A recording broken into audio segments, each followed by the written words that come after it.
Good morning, all. Thank you for giving me the opening slot.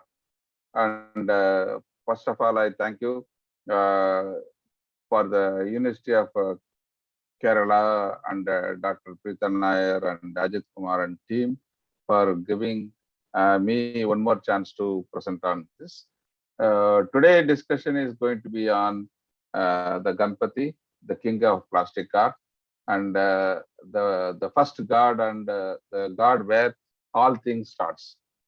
So let me share the presentation and start with this.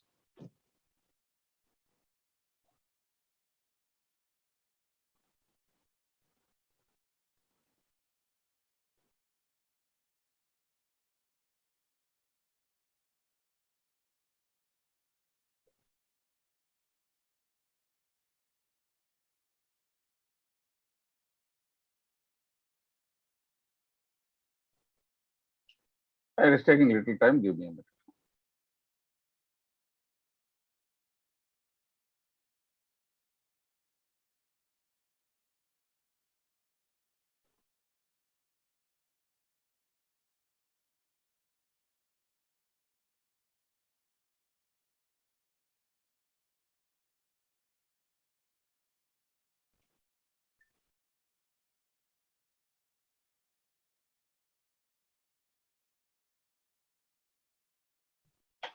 Cool.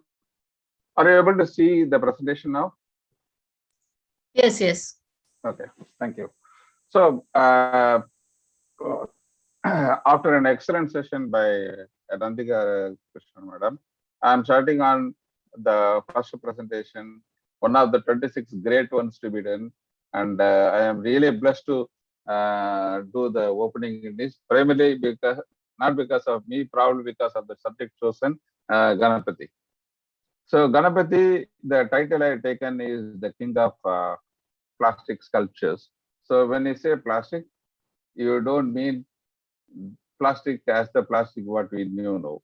This is a different kind of plastic in terms of technical. We will come to it later. So I'll try to make it brief. It is a very, very challenging subject. Ganapathi, everybody knows all the details. Still, it is a challenge. I'm trying to put some different or varied aspects of Ganapathi.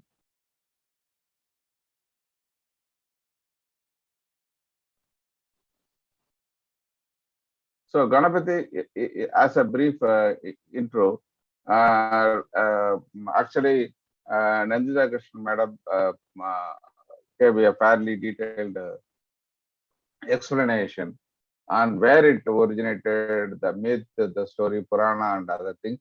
So I'm not going to go repeat into this and go more visual in terms of the pictures and let the pictures talk for it. Started one of the oldest known iconography where we see the anthropomorphic elephant image from BC itself, from Iran. And then it is the principal deity of almost all trader community in Southeast India. And this is one of the very, very, very key reasons that he is the god of Asia, wherever, which religion you go, wherever you visit, the traders took the Ganapathi and the concept, and then it took so many polymorphic forms, not only in Southeast Asia, even in the Western Asia and other areas also. Again, primarily due to the influence of traders. If you know the history, some brief points instead of going into the scholarly details of this one.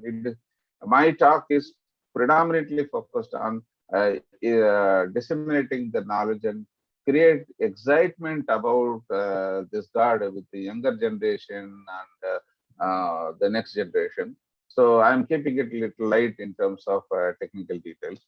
So from Rigveda times, it mentions Ganapathi, and slowly the whatever mentions or definitions that were there in multiple Vedas and rituals. So slowly it got stabilized, and by generation, fifth CE, a classical form of Ganapati starts appearing. A simple form with the two hands and other things.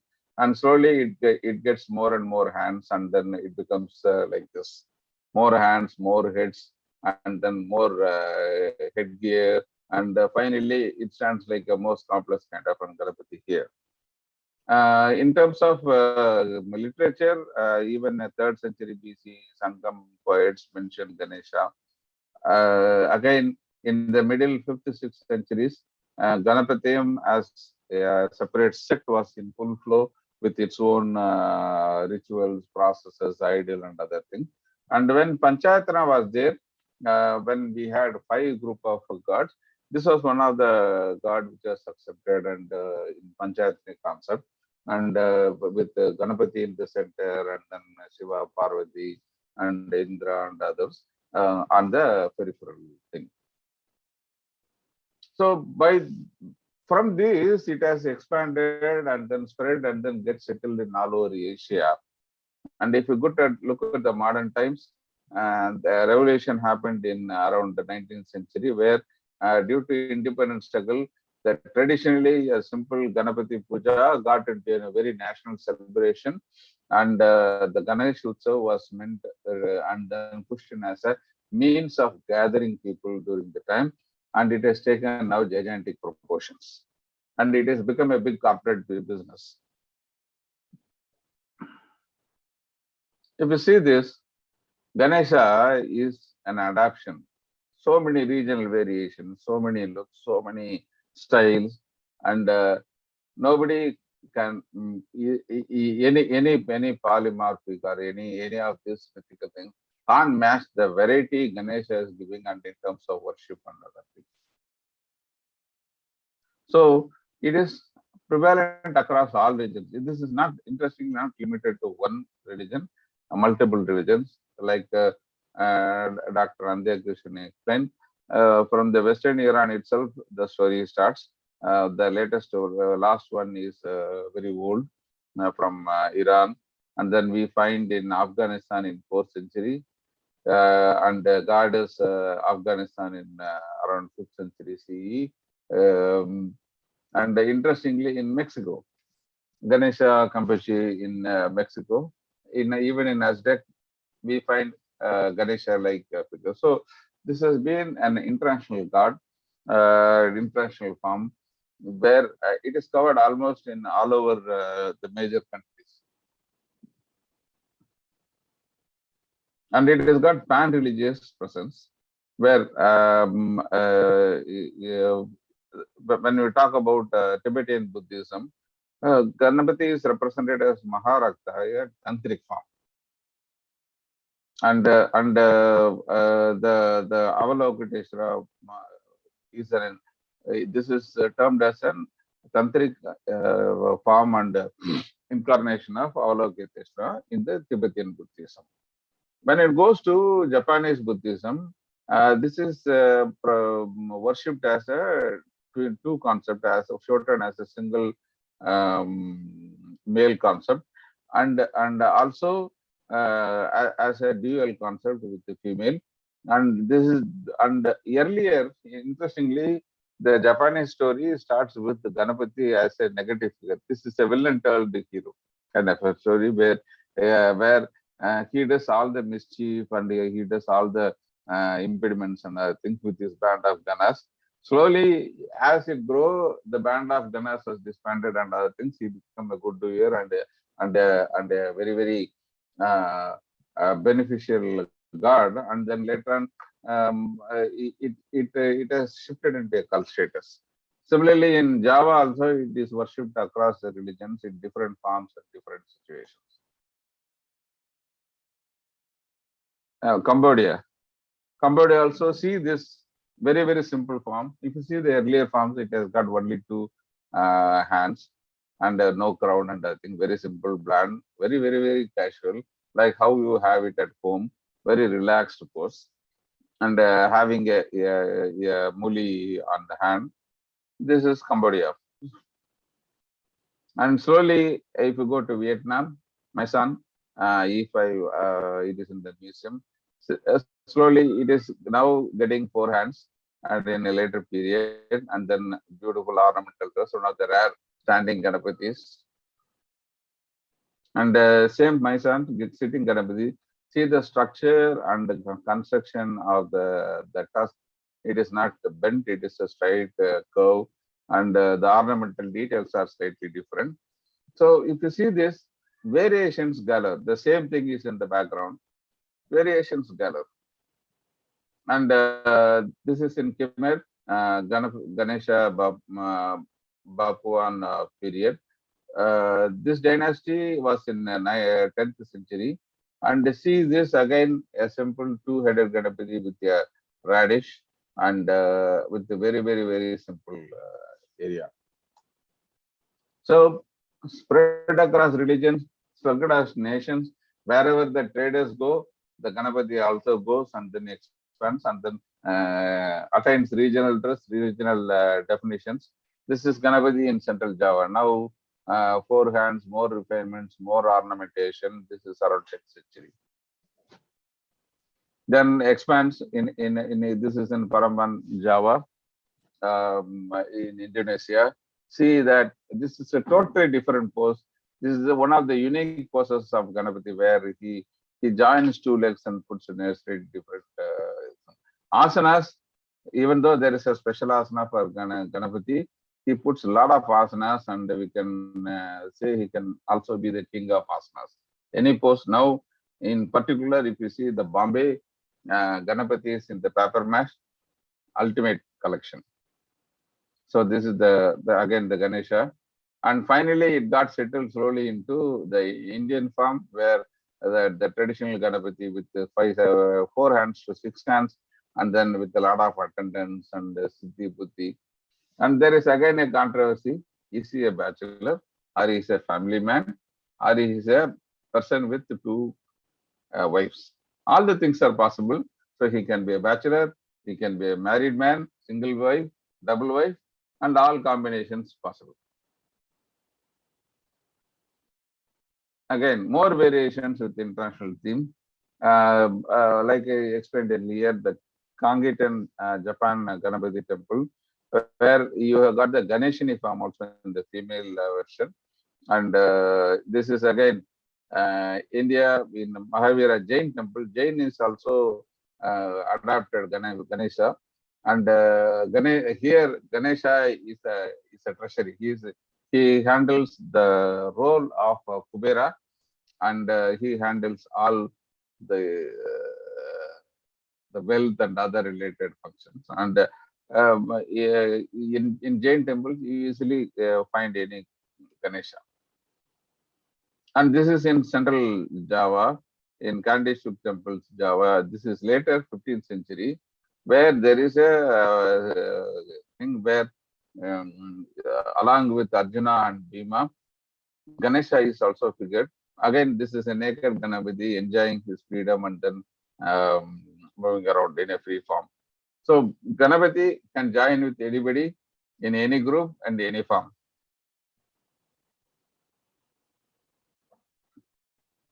Now, having seen the various scenarios and various Ganapatis in multiple forms, what is the proper form of Ganapati? When you go to Silpa Shastra, they talk about tala, the ratios, the ratio of the face to the body and how many times the length is there. So the most complex, the better, and the majestic. So when you look at very grand royal things where the hand stretches up to the knee, this is the Dasatala, normally for Shiva, Vishnu, and others. Okay. For the Devis, it is 9 tala. There is 9 times the ratio with more detail. And kings 8, and then human 7, and the Shatala for Vamanas. So when it comes to Ganapati, Ganapati is at a Panchatala.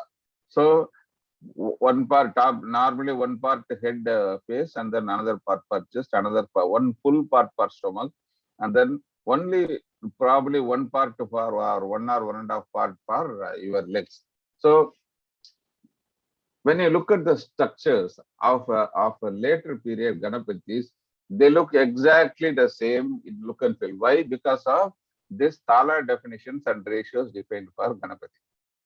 So this is the thing. So You can always see the difference between Shiva, Parvati, and Ganesha and the stages, primarily because of the size and the ratio proportions which have been given by Stapatis and Agamas. Similarly, so Ganesha is the king of Ganas. The Ganas and other things is done at Chaturtala with the four proportions. So it is smaller. When you look at the later version, once it's developed around the 10th, 12th or 14th century, Sri Tattvanidhi defines Ganapati's 32 forms. So this goes into a fairly complex definition. So I have made it simple, where I analyzed things with the concert around eight forms are there, and then with the multiple heads around four forms, playful nature dancing around four forms, doing dance, yoga, srishti, tundi, activity four forms, and things what we pray for victory, Veera, Siddhi, Vijaya, Durga, all four forms. And then Ganapati giving benefits and alms, Vigna Vinayaga, Shirapa Prasada, Rinamochana, and Haridra. All these are benefactive forms. And then the other forms, Simha, Ekatanta, Tarakshara, and Ekashara, like that. So all these forms has got a detailed description of what is the character, and then what color it is, how many heads are there, and then how many hands are there. And you can see the number of heads getting 1, 3, 5, like that. There are various 4 plus 4. All combinations are possible, 1 plus 12. All things possible, and possibly the Vahana or the asana where it is coming is also different. You can see Lalitasana, Sukhasana, Padmasana, you can see Leelasana, Simha, all these things are there. So again, even by Agamas, it is plastic. It has got the maximum variety, except for Shiva, which has got a different 64 forms. This is one of the varied versions of God.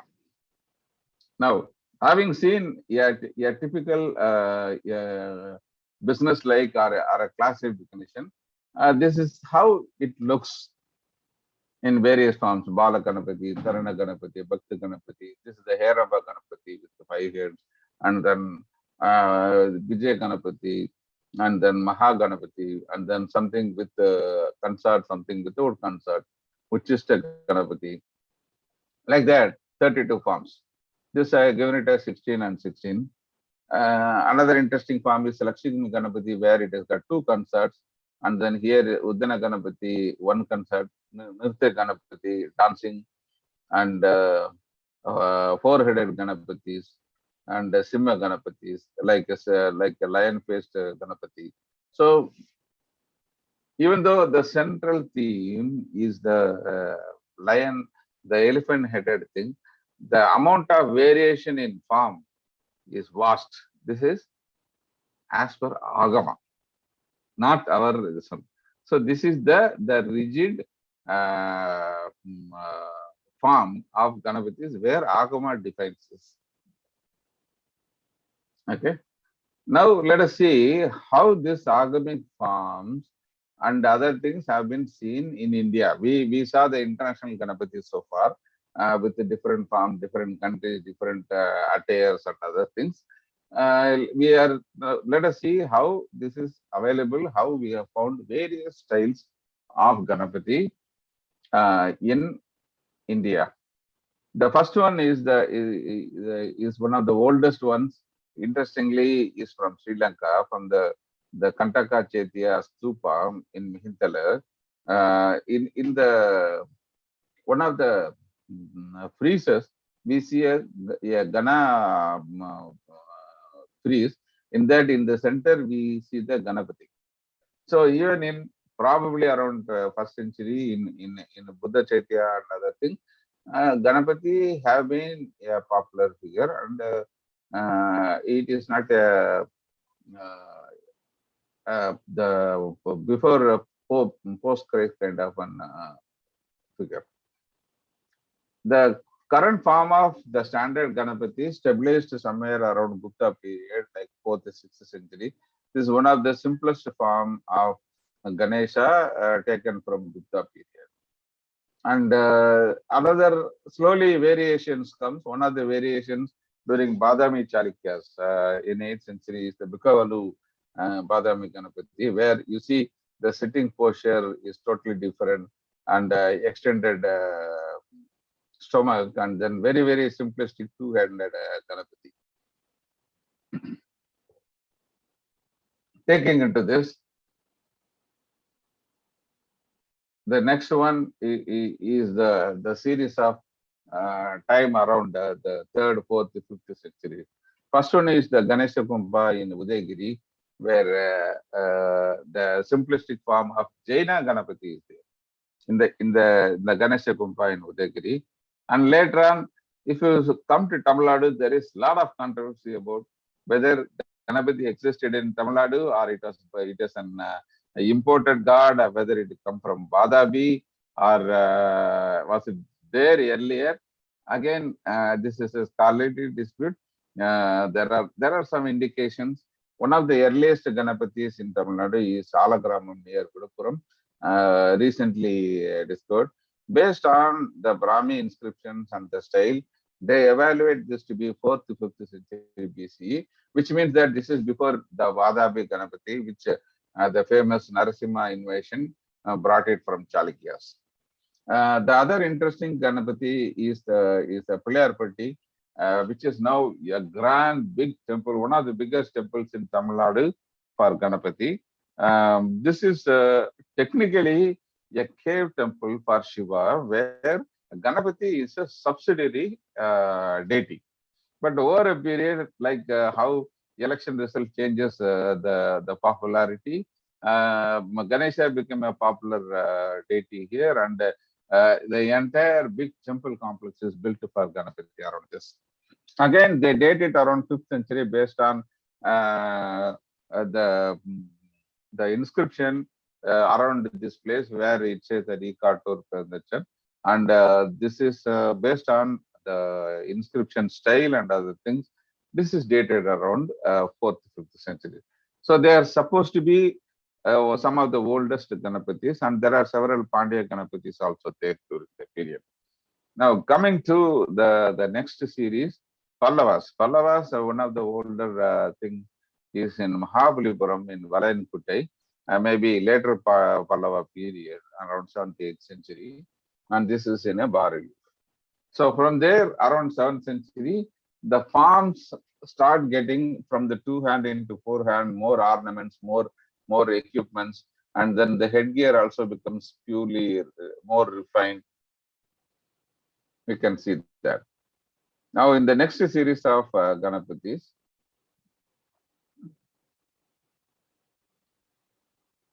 the Dodda Ganesha, which is in Bull Temple, people from Bangalore are familiar with this. This is 18 feet by 16 feet in Kepagowda. This around Kepagowda period is estimation. And this is one of the wide forms of Ganapati, and it is still one of the popular ones where the form slightly differs, but it is crude.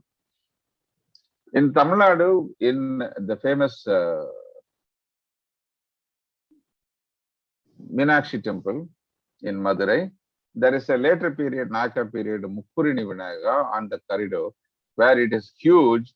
And the interesting thing is Mukkurini is 3 major measures of rice. So they prepare one big modagam or a cookie kind of a thing baked with kolukattai or something modagam that is called in Tamil. So this much big modagam will be presented to the god on the Ganesha Chaturthi day. So this is again 14th, 15th century evolved period. So taking the peak during Vijayanagara period, there where we see grand Ganapatis in all over the place. There are so many big Ganapatis, like the Sashivegala Ganapati in Hampi. uh, in the peak of Vijayanagara period, and then there is several in Andhra Pradesh.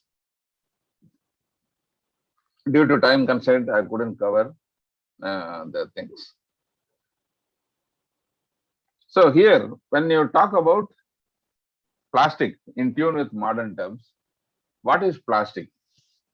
The thing is, normally in science, in physics, we talk about two terms. One is uh, fixed or clay-like situation, and plastic. So this type of elastic things, what they do is when you stretch or when a change is applied, it accepts the change, and after some time it comes back to the new thing. Whereas when a thing is plastic, you apply a change, it retains a change and permanently changes into so many different forms very easily. So, for example, when you bend an iron bar, it twists, but the moment you resist it, it goes back to the like a rubber band. But whereas when you put a clay kind of a thing or a stone, it changes shape, but it again comes back to the original thing with apply of pressure. When you go to plastic or this kind of a thing, you change the shape like glass. If you heat and form it, it retains the new shape and doesn't come back to the original shape. So Ganapati, in a way, has absorbed so many cultures, so many customs, so many attires, and then it has got so many variations. So it is not tied to one standard form of Ganapati, and it's a plastic form where it takes any other form you want, and then there he is. And then that form becomes a new standard, and this keeps on changing, and you're going to see some more variations on this. So in tune with the things, there are many forms of Ganapati. No other god form or the hybrid form has got this much of variation. This is one form, and Ganapati in armchair.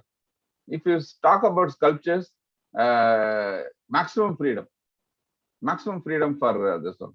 So we used to call that like owner's pride and neighbor's envy. This is agamas, your sculpture's enjoyment, whereas the agama or ritualistic thing, it's a major nightmare because we can't fit the latest Ganapati into any of these agamic forms. Free form. Ganapati playing cricket, where he is a batsman, he is the bowler, and this is the temple when it has started when we won World Cup 2011. So this temple is there in Coimbatore. Ganapati playing all the playing level. Ganapati now it has got a laptop and he is attending conference calls, all these things. And Ganapati playing the ninja, Shivaji, and all the popular heroic roles. So Ganapati playing the Wild Western, and there was a 7 or 8 years ago there was a movie about the hero becoming an common fly and then wreaking revenge on the villain. So that period, Ganapati Pandals, they had this Ganapati flying on a fly. So double fly. So you can call this as a Ganapati McFly.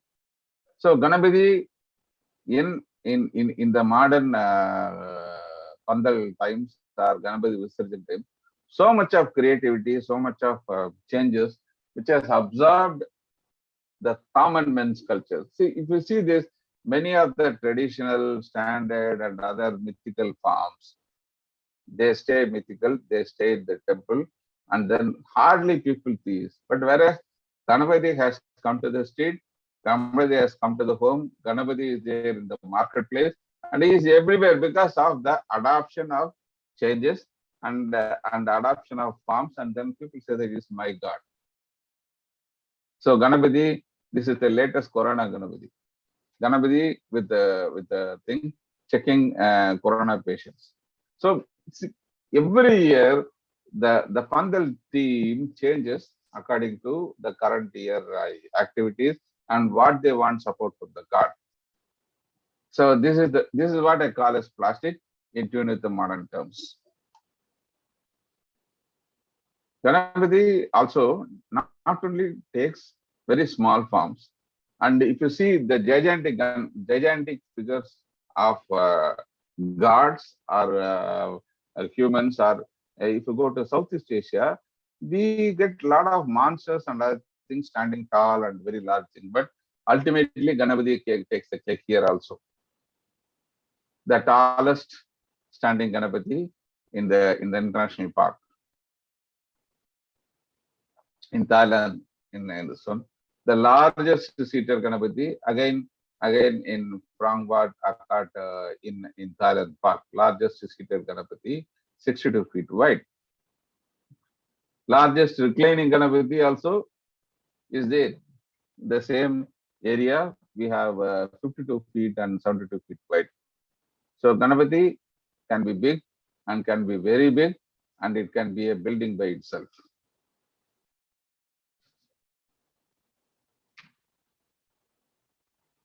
And having seen the Ganapathi as a sculpture, now Ganapathi as a temple itself. Yeah, small hillock and other things. The entire hillock has been converted into Ganapathi form.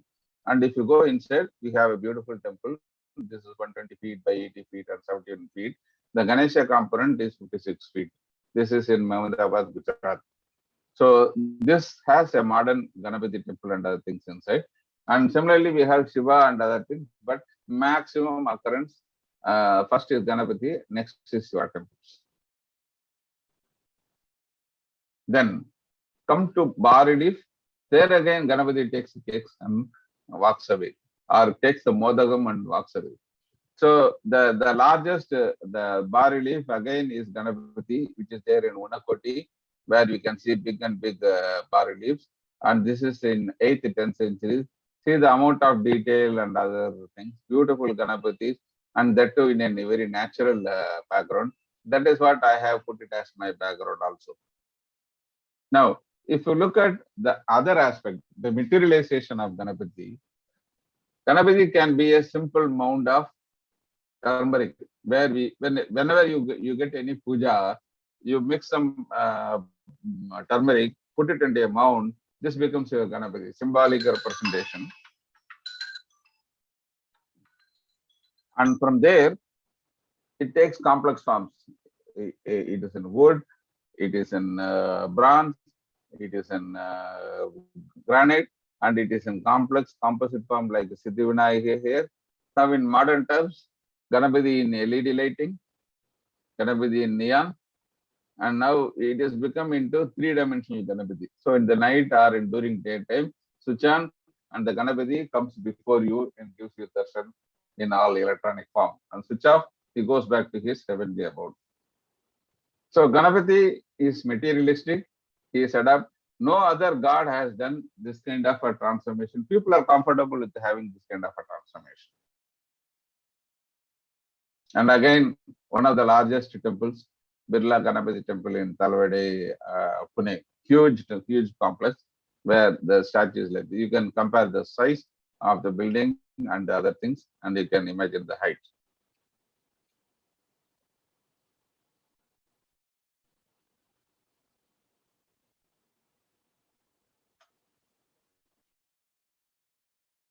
The latest thing is the 20th century innovation, the Ganesha visarjan. So what Tilagar started, he started an uncontrollable new thing, which was his intention was that people should gather and then celebrate and meet together at the context of praying God. So a simple Ganapathi festival was shifted into a celebration for 10 days. At the end of celebration, instead of immersing in one day, you have a huge procession and then take it to the sea or river and then immerse the Ganapathi. This started the pandals or the mandals. Okay. Then slowly the competition evolved. Which one has got the biggest Ganapathi, widest Ganapathi, weirdest Ganapathi, tallest Ganapathi. and which Ganapati has got maximum arms and maximum hoods. So the competition gather every year, new things, new records. Now the mandals are sponsored not by the local collection; they are sponsored by the corporate comes. Very soon, Ganapati will be having labels on his hand and other things. Reliance and this one like our IPL cricket, he may sport some labels also on his hands and heads. So I'm just reading that date.